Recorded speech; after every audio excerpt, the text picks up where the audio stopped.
Thank you for listening. This is Sherry Sims, founder of Black Career Women's Network, where we inspire women to know their worth, discover their strengths, and work in their purpose. And you are listening to a Real Career Talk podcast. This is episode 6, and we're talking tonight about staying in your comfort zone. Now, I'm not talking about staying in your comfort zone in reference to that's what you should do, but we're definitely going to be talking about how staying in your comfort zone really can harm your professional development and your career.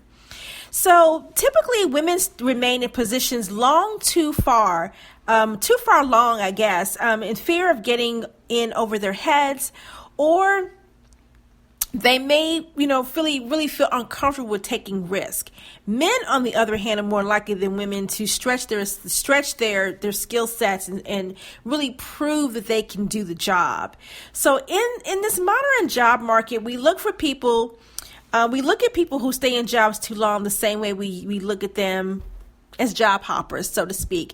I talked about this in one of our previous podcasts about when you're staying in a job too long, it really does more harm than good if you do that. The impression could be that you're complacent, or that you are not adaptable, that you're not willing and open to learn new skill sets. And maybe you're not even a multitasker. So it's all about really making sure that you are also tech savvy in terms of the development of how people go about operating and working in their careers as well, or even in their industry. And then sometimes too, that people refuse assignments based on the fact that they are so afraid of being able to push themselves to the limit or thinking outside the box when it comes to really moving forward in a way that can help them to earn more money and also expand on their skill sets as well. So, it's not a good way for you. We're not saying that you can't do it in your comfort zone. It's just that you do limit your opportunities or good opportunities that come your way if you are afraid to put a foot forward and explore and see what's out there.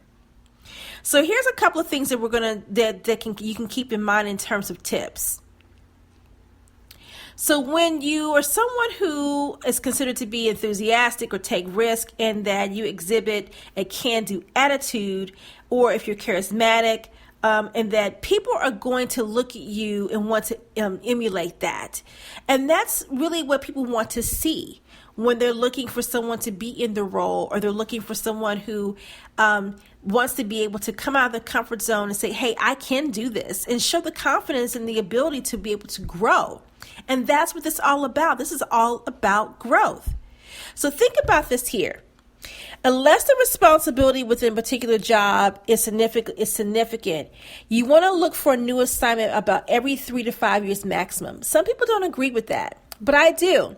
I think that if the role that you're not in is not helping you to grow, you definitely need to go, okay? Hindsight, go and grow. So you definitely you want to make sure that you're putting yourself in a position that is going to help you to grow. It's going to take you to the next level. Exactly what I was talking about in a previous podcast when we came to talk about ways to, empower your career. Next, don't let your fear of failure cause you to overlook the jobs that maybe only need minimal training. That maybe you can come right into that new role with your skill set, and then maybe learn a few things that really can take you to the next level. So don't overlook the simple things that can help to take your career or elevate it to the next level. What you also want to do is stay up on developments in your field by taking classes, reading books. If you haven't learned anything lately, you're not growing. And that's something that's very important, is your career development growth is just as important as your personal development and your growth. And if you're someone who can't afford to take any classes, well, volunteer your assignments. Volunteer your time that can help to stretch your skill sets. It can help you to learn something new. And kind of flesh out your portfolio a little bit too, because you're volunteering your time. And that's a great look, because, they're looking at, oh, she really is serious about her career because she's volunteering her time to learn the skill set.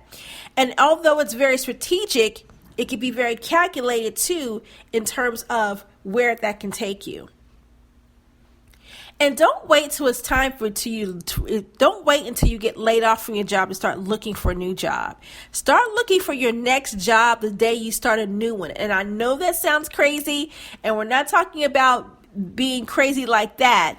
But you may not want to move for a couple of years, but in the meantime, you want to be open to the possibilities and be proactive and focus on the job market and where the trends are. Because if you're keeping your eye on the job market, even though you know you're not going anywhere in your current role, it's going to help you a lot when it comes specifically to being ready and prepared. Because the more prepared you are before you start your job search, the less you're going to scramble, the more confident you're going to feel, and the more knowledgeable you're going to be about your current job market. Because believe it or not, job markets change just like industries do.